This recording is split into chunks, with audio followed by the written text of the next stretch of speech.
வசந்தா. நான் வந்து சிஎஸ்சி டிபார்ட்மெண்ட்லேருந்து வரேன். எங்களுக்கு இன்னைக்கு ரிவர்ஸ் இன்ஜினியரிங் கிளாஸில் எங்களுக்கு ஒரு ஸ்டவ் கொடுத்தாங்க, இண்டக்ஷன் ஸ்டவ். அதை நாங்கள் பிரித்து நாங்கள் வந்து ஒரு ஸ்க்ரூவாக கழட்டி ஒரு பார்ட்டாக செப்பரேட் பண்ணோம். அதில் 3 மெயின் பார்ட்ஸை நாங்கள் சொல்ல வந்திருக்கோம். அதில் ஃபர்ஸ்ட் பார்ட் என்னென்னா, என்னது ஃபர்ஸ்ட் பார்ட் சொல்லு.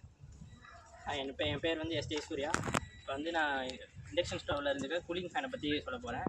அது வந்து என்ன ப்ராசஸ்னால், கூலிங் இண்டக்ஷன் ஸ்டவ்வில் ஒரு மோட்டார் இருக்கும். அது வழியாக அந்த ஃபேன் சுற்றி மேலே இருக்கிற ப்ரெஷரை வெளியே வாங்கி ஏர் வழியாக வெளியே போயிடும். ஃபேன் சுற்றி வெளியே போயிடும், ப்ரெஷர் வந்து வெளியே அனுப்பி.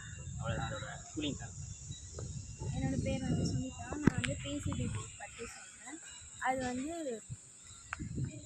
எலக்ட்ரோ மேக்னெட்டிக் ஃபோர்ஸை வந்து கண்ட்ரோல் பண்ணுது. அதுக்கப்புறம் நம்ம வந்து குக்வேரோட ஹீட்டை வந்து கண்ட்ரோல் பண்ணி ஃபுட்டை வந்து குக் பண்ணிடுவோம். என் பேர் ஜெசிகா. நான் இண்டக்டிவ் காயில் பற்றி சொல்ல போகிறேன். இண்டக்டிவ் காயில் வந்துட்டு மேக்னெட்டிக் ஃபீல்டு வந்துட்டு எலக்ட்ரோமோட்டிவ் ஃபோர்ஸாக வந்துட்டு இந்த காயிலில் வந்துட்டு சேஞ்ச் பண்ணுது. அதுக்கப்புறம் அந்த செகண்டரி ஃப்ளக்சுவேட்டிங் அந்த கரண்ட் இருக்குல்ல, அது வந்துட்டு அந்த காயில் வந்துட்டு ப்ரைமரியும் அப்புறம் செகண்டரி கரண்ட்டை கேரி பண்ணி அது வந்துட்டு ஈக்குவலாக வைக்குது இந்த காயில். அதுதான் அந்த இண்டக்ஷன் காயிலுடைய